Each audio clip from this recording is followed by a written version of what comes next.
Listo. Bueno. ¿Se puede ver bien lo que estoy compartiendo? Se ve perfecto. Bueno, yo no voy a poder ver si escriben en el chat. Así que cualquier cosa, Yo voy diciendo si tiene algo. abran el micrófono y comenten. Si tienen ganas de comentar, pueden participar. Si alguien no puede comentar, comento yo cualquier cosa por esa persona. Bueno, bienvenidos a todos de vuelta. El tema que vamos a ver hoy es un tema que aborda preguntas que han sostenido, que han pensado, repensado, discutido personas que estudian teología por milenios.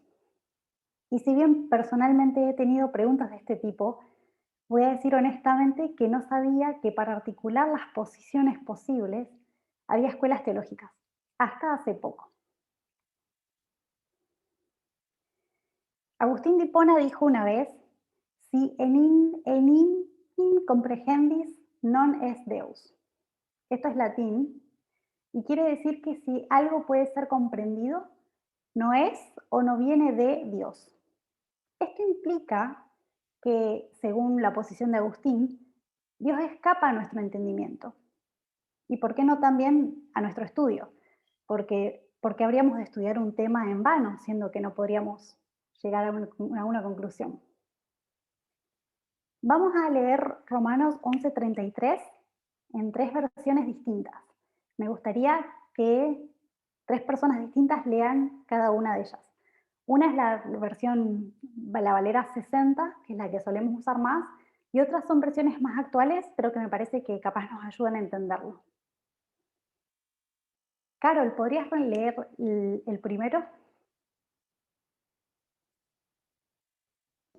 Sí. Oh profundidad de las riquezas de la sabiduría y de la ciencia de Dios. Cuán insondables son sus juicios e inescrutables sus caminos. Miriam, ¿será que podrías leer la segunda? Sí. Dios es inmensamente rico, su inteligencia y su conocimiento son tan grandes que no se pueden medir. Nadie es capaz de entender sus decisiones ni de explicar sus hechos. Gracias. Graciela, ¿podrías leer la tercera?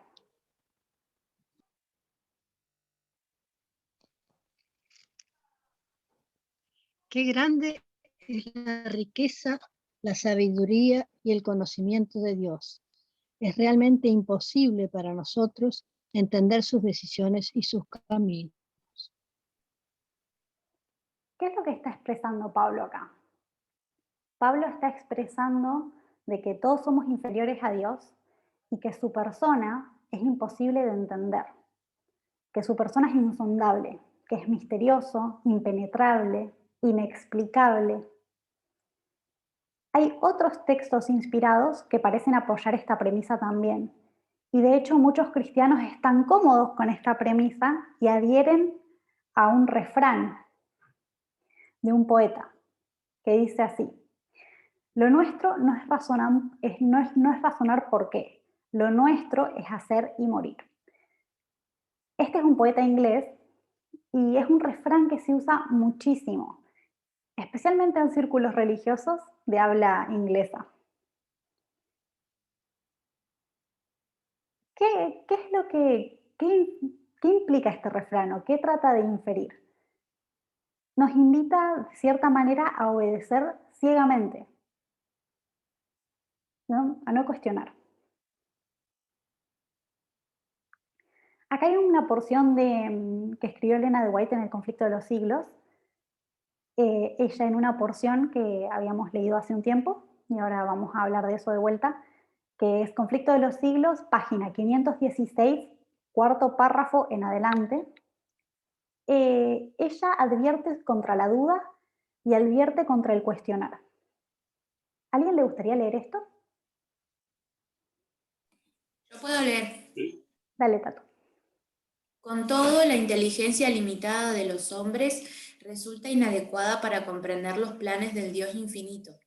Nuestras investigaciones no nos harán descubrir jamás las profundidades de Dios. No debemos intentar con mano presuntuosa levantar el velo que encubre su majestad. Entonces, Nuestra inteligencia no puede comprender los planes de Dios, no vale la pena investigar porque no se puede descubrir y hay un velo que cubre lo divino, el cual deberíamos respetar. Esta es una porción de los escritos de Elena. En otras porciones ella parece apoyar una idea contraria, pero elegimos esto solamente para esta presentación. En esta porción que les mencioné, en los párrafos que le siguen, ella advierte contra la duda, contra el cuestionar la inspiración. ¿Por qué? Porque muchas personas esconden su pereza y su orgullo detrás del escepticismo. Es decir, hay personas que adoptan la duda como un principio para no tener que posicionarse donde el deber lo requeriría, porque eso requiere mucho esfuerzo. Voy a dar un ejemplo.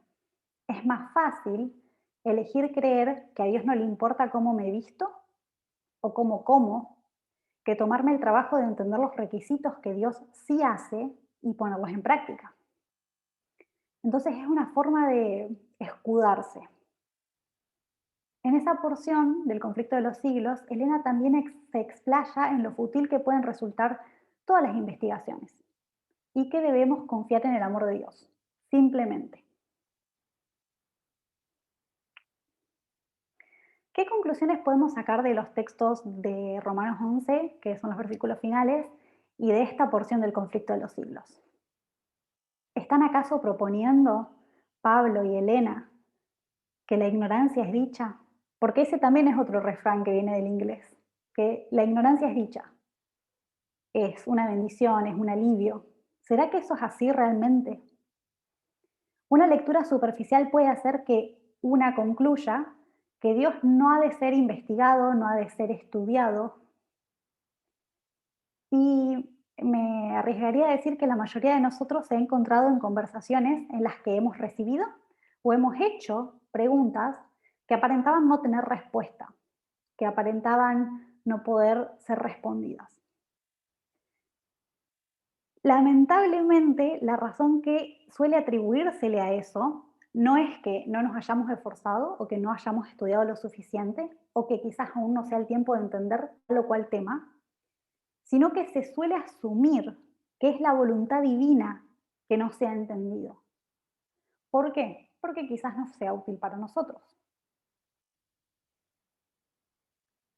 ¿Por qué no sé lo que aún no sé? A todos nos pasa que tenemos preguntas sin respuesta y solemos pensar que Dios no desea que yo entienda tal o cual cosa. ¿Por qué? Y esto es interesante para pensarlo realmente. Porque adjudicar esa responsabilidad a Dios, en vez de atribuirlo a mi falta de esfuerzo propio en el estudio, o que quizás sí Dios quiere que lo entienda, pero no todavía, no es la dispensación, no es el tiempo, nos alivia, ¿no? Porque nos alivia de nuestra falta. Nosotros no estaríamos en falta por falta de estudio o falta de paciencia, sino que es la voluntad divina. Y eso nos ayudaría a relajarnos. Lo que no hemos entendido aún es muy vasto, pero ¿cuánta de esa información es aquella que Dios aún no ha querido revelarnos? ¿Y cuánto de eso podríamos adjudicar a nuestra propia falta de esfuerzo y nuestra falta de tenacidad? Son preguntas para reflexionar. Hay distintas escuelas teológicas y están opuestas en respecto a esto, sobre si Dios se puede entender o no, específicamente. En otros temas hay distintas escuelas teológicas también. La escuela apofática o teología negativa asevera que Dios no puede ser comprendido. Y sacar de la mesa cualquier proceso de investigación racional deja a todas las personas que adhieren a esta escuela únicamente abrazados al misticismo, aunque quizás no lo admitan así.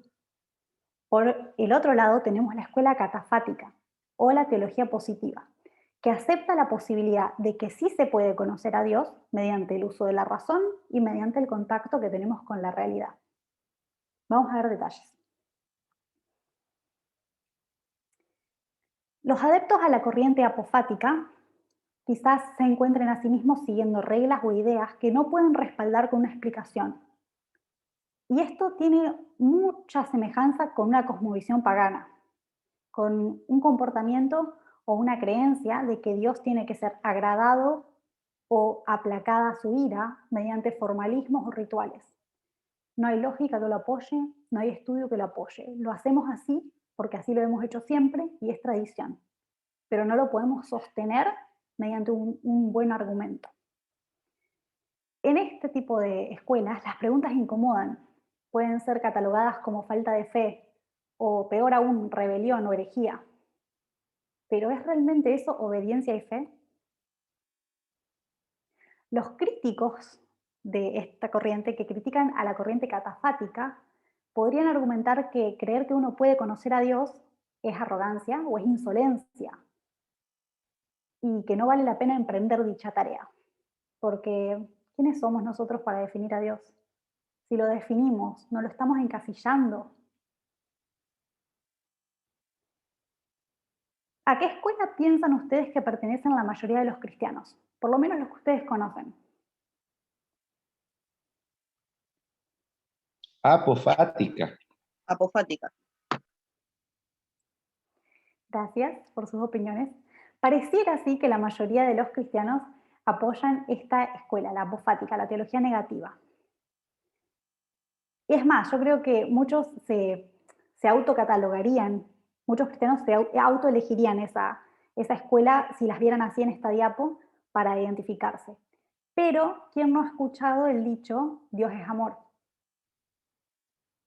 Si yo estoy diciendo Dios es amor, tengo ineludiblemente una teología positiva, porque yo estoy diciendo que lo puedo definir, que sé cómo es. Yo conozco el amor y sé que Dios es eso. Lo estoy definiendo, lo estoy etiquetando. O sea, yo hago el argumento de que puedo saber cómo Él es. También la mayoría de los cristianos creen que Cristo vino al mundo para revelar al Padre, para revelar a Dios, la divinidad, lo divino, lo que antes no conocíamos. Y eso en sí mismo es una doctrina positiva, porque si Cristo vino para que lo entendamos, quiere decir que Dios sí puede ser entendido. También cuando consideramos que las relaciones humanas son parábolas y estudiamos nuestra relación con los demás, en ese sentido estamos estudiando la divinidad, porque al hacerse Cristo hombre, nos hace pensar que el estudio de la naturaleza de Cristo y el estudio de la naturaleza humana son el estudio de la divinidad en sí, porque Él se quiso revelar a través de este método. Bueno, vamos a ver un poquito de historia y vamos a pensar, especialmente de los orígenes de la Iglesia Adventista. El pueblo de Dios ha ciclado entre ambas escuelas teológicas, no es que se ha aferrado a una y a la otra, sino que va de acá para allá como un péndulo, según el tiempo, según la dispensación, según el profeta.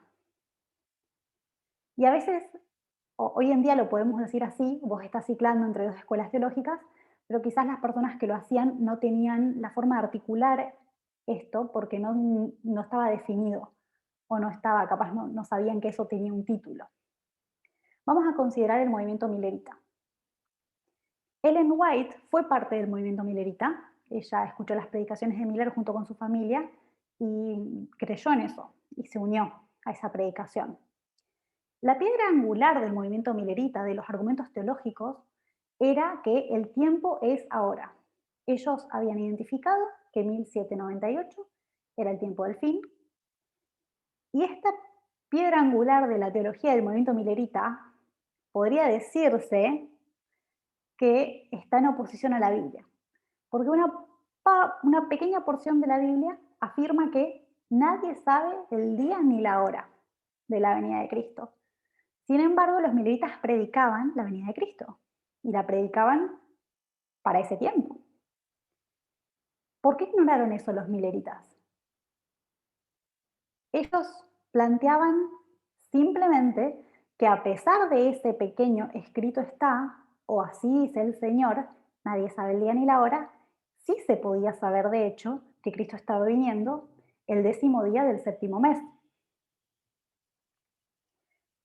Pocos meses después, vamos a adelantar, las cosas cambiaron y hubo un rechazo del clamor de medianoche, después del 22 de octubre de 1844. Y lo que resulta extraño es que nosotros vamos a encontrar que Ellen White, que había sido parte del movimiento millerita previo al 22 de octubre, iba a usar los mismos argumentos que usaron los protestantes para atacar lo que ella creía en ese momento. Los protestantes les decían a ellos de manera burlona, nadie sabe el día ni la hora. Pero Elena no creía eso. Pero después del 22 de octubre, cuando las personas trataban de fijar fechas para la venida de Cristo, o trataban de estudiar el tema, ella usaba ese argumento para acallar a esas personas. Y esto es muy interesante, requiere nuestra reflexión. A veces por pereza nos perdemos mucho porque no tenemos ganas de pensar realmente. Es raro. ¿Qué hizo que Elena en un momento crea algo y después use el mismo argumento? Es raro. Fue incómoda, tenemos que estudiar más sobre ese tema y meditar, masticarlo, dejar que nos incomode. Podemos ver que había una cierta tensión, por así decirlo, porque hoy en día lo podemos articular así, entre dos escuelas teológicas, la apofática y la catafática. La corriente de teología negativa, al cual se aferraba el protestantismo en aquella época, decía que una no puede investigar, no puede saber lo que Dios está diciendo, porque está más allá de nuestra comprensión. Dios no nos reveló esa información. Por el otro lado, el movimiento millerita se aferraba a la teología positiva, al modelo catafático. Estaban con la convicción de que sí se podía investigar y obviamente por consecuencia entender los tiempos, la voluntad de Dios, etc. La llave para todo esto era la profecía de los 2520 años. Fue la primera que descubrió Miller y que le dio el inicio al movimiento millerita, porque empezaron a través de esa profecía a predicar la venida de Cristo.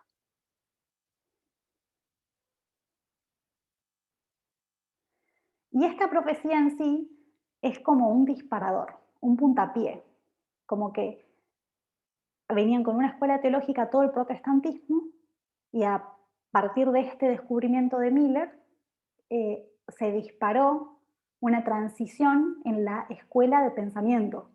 Sí se puede entender, podemos saber lo que Dios quiere, podemos saber los tiempos. Y eso siempre requiere un puntapié. Y por eso se puede decir que el pueblo de Dios cicla entre estas dos escuelas teológicas. Por ejemplo, podríamos decir que cuando hay oscuridad y hay misticismo,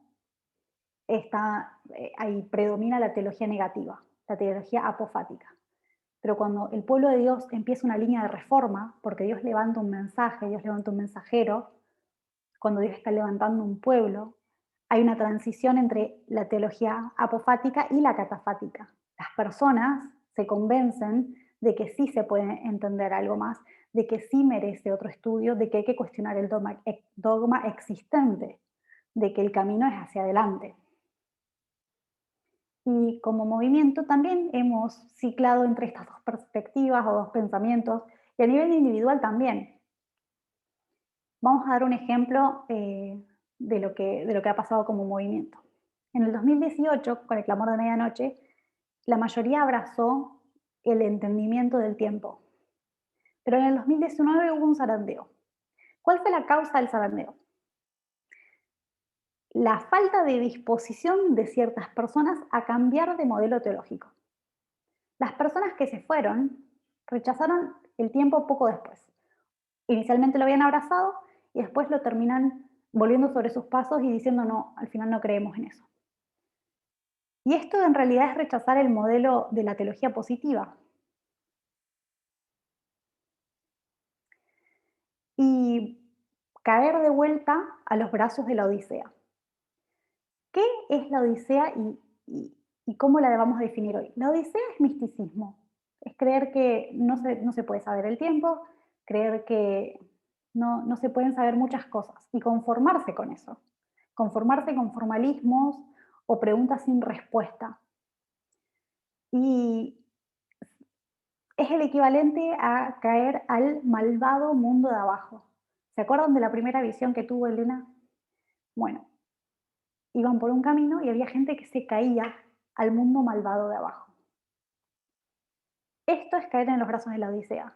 caer en la idea de que no puedo entender y es cuestión de confiar ciegamente. Y es una cosmovisión plenamente pagana, es lo que creen los paganos, que hay que hacer cosas sin lógica a veces, sin que nos cierren, porque es lo que Dios pide. Y eso daña mucho nuestra idea de Dios y nuestra idea de nosotros mismos. La Odisea es tomar un texto y aplicarlo a simple vista, sin mayor reflexión, sin cuestionar nada más. La Odisea es versículos que no puedes explicar. Y es una invitación a apagar tu mente, porque las preguntas son catalogadas como insolentes y que no todo está revelado. Llama a obedecer sin más. La Odisea está llena de incongruencias, de contradicciones y conformismo. Future for America se aferró a ese modelo, al modelo viejo. Aún así dice el Señor. Pero así dice el Señor, ¿realmente? No. Lo podemos saber a través de la teología positiva. Podemos saber qué es lo que Dios realmente dice. Y lamentablemente, cuando uno no tiene tiempo o rechaza la teología positiva, se queda sin nada. Se queda en el vacío. Ya sabemos proféticamente que el adventismo está siguiendo los pasos del protestantismo. Está volviendo al lugar de donde salió. ¿De dónde salió? Salió del misticismo, de la falta de tiempo, de la falta de propósito, de las incongruencias, porque Dios los quiso sacar de ahí, hacia un entendimiento mejor de quién Él era. Y después de 1798 Dios se ha revelado inmensamente a su pueblo. Pero el adventismo está volviendo a de dónde salió. Es como dar la vuelta en la ruta, no tiene sentido. ¿Y qué quiere decir esto? Quiere decir que el adventismo perdió la convicción de que hay más por entender, perdió la tenacidad en el estudio, cayó en la complacencia, y de esto hace mucho ya. Vamos a dar un ejemplo. Todos conocemos adventistas conservadores o grupos de adventistas conservadores. Quizás no podemos hablar del adventismo como necesariamente uno solo en algunos sentidos, porque no todas las iglesias o todas las conferencias o la iglesia general cree una sola cosa. Pero al preguntarle a un adventista conservador por qué las mujeres deben usar pantalones, ellos te dirían que vayas a Deuteronomio. Y si aún tenés preguntas porque un solo versículo no te cierra o no lo entendés, quizás alguien te diga el famoso lema, lo nuestro no es razonar por qué, lo nuestro es hacer y morir. Porque cuestionar a Dios o cuestionar eso, esa explicación, es tildado de inaceptable. Pero en realidad Dios no está en tela de juicio. Lo que está en tela de juicio es mero dogma humano. Esos versículos están mal aplicados. Es una mala lectura de la inspiración. Lo mismo ocurrió con el tema de la ordenación de la mujer. La Iglesia no lo aprobó en el 2015.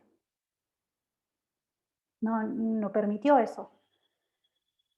Y muchas personas incluso llegaron a cuestionar o pensar si las mujeres pueden formar parte de los 144.000, porque los 144.000 están descritos como sacerdocio, pero las mujeres no pueden ser sacerdotes, porque sacerdocio es masculino, ¿verdad?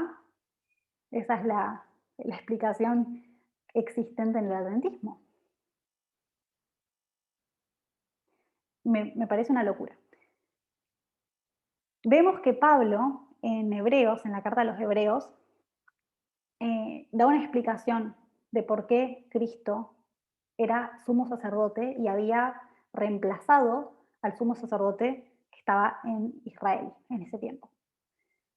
Y muchas personas pensaban, no, pero ¿cómo puede ser Jesús sacerdote si él no es de la tribu que es el sacerdocio? Él es de otra tribu, es la tribu de Judá. ¿Cómo puede ser esto? Y la respuesta de Pablo es muy sencilla. Así como Melquisedec era un sacerdote por su propia justicia, así también Jesús no necesita el linaje, cambió la ley. Un argumento súper sencillo. Lo mismo pasa con la ordenación femenina. Frente a la carta de Hebreos, y viendo cómo lo explicó Pablo, los argumentos del sacerdocio masculino resultan ridículos. Lamentablemente, ha estado pasando algo, los últimos quizás 2 años, o más, 2 años y un poquito. Muchos de nuestros miembros han expresado sentimientos o nostalgia por los buenos viejos tiempos, donde se sentían más cómodos. El mensaje actual los incomoda. Esos tiempos eran tiempos en los cuales había hombres abusivos que desde el púlpito usaban mucho la Biblia. Y esto era agradable. Hoy estudiaba un montón la Biblia, aprendí un montón en esa época. Y muchos consideran que hoy en día, con el tema de la igualdad y de los derechos de la mujer y otros planteamientos, estamos caminando una línea que está fuera de la inspiración. Y que el foco que está puesto en la igualdad es como un desvío y que pronto vamos a retomar la ruta principal de la profecía tradicional, como todavía cree la Iglesia Adventista. Pero pensemos realmente bien en esto. Vamos a pensar realmente. A volver a nuestra lógica original. Las líneas de reforma, la historia se repite. ¿No es acaso eso lo que ha hecho cada profeta en su tiempo? Caminar fuera de la inspiración. De eso se lo acusó a Jesús, de eso se lo acusó a Pablo, de eso se lo acusó a Elena de White. ¿No es la premisa básica que la inspiración se terminó o está siendo mal entendida y Dios levanta un profeta? Después, en retrospectiva, esas cosas terminan registradas en la palabra inspirada, pero no en el día a día. ¿No hicieron lo mismo otros profetas antes? A las personas que extrañan los buenos viejos tiempos, necesitan abrir los ojos, porque no hay otro tema. La historia profética concluye en esta generación, concluye acá. Los últimos 31 años decantan todos acá. Este es el tema de la última dispensación en la tierra. No existen los buenos viejos tiempos, porque bajo análisis y escrutinio no eran buenos.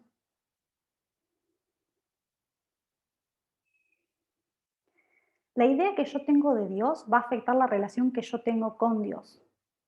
Hay dos formas de pensar a Dios.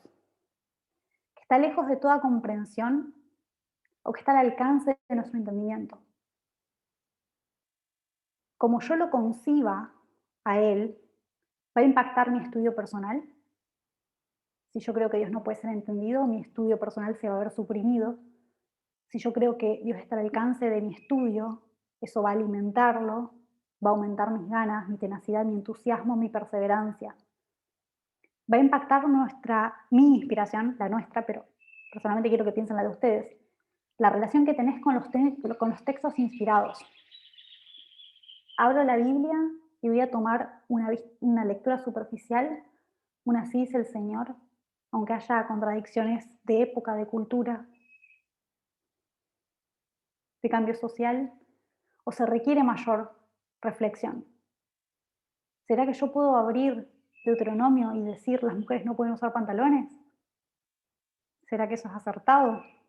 ¿Cómo me relaciono con la inspiración? Esto es algo que tenemos que pensar porque con toda la inspiración, que es mucha, tenemos que relacionarnos igual con cada parte. No podemos elegir aquellos textos que nos quedan cómodos y descartar o poner al fondo los que no. Ignorarlos, porque esas son las incongruencias que tiene la Odisea.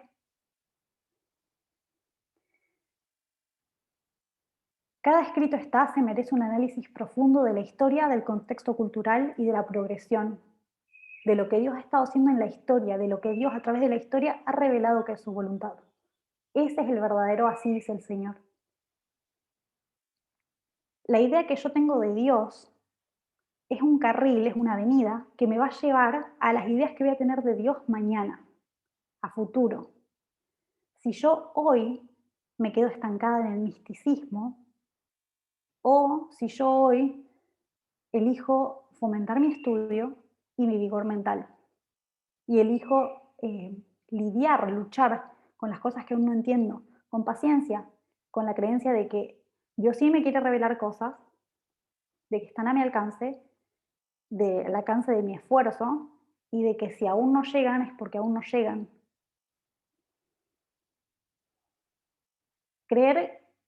Si yo creo que Dios no quiere que yo lo entienda, eso daña mi relación con Él.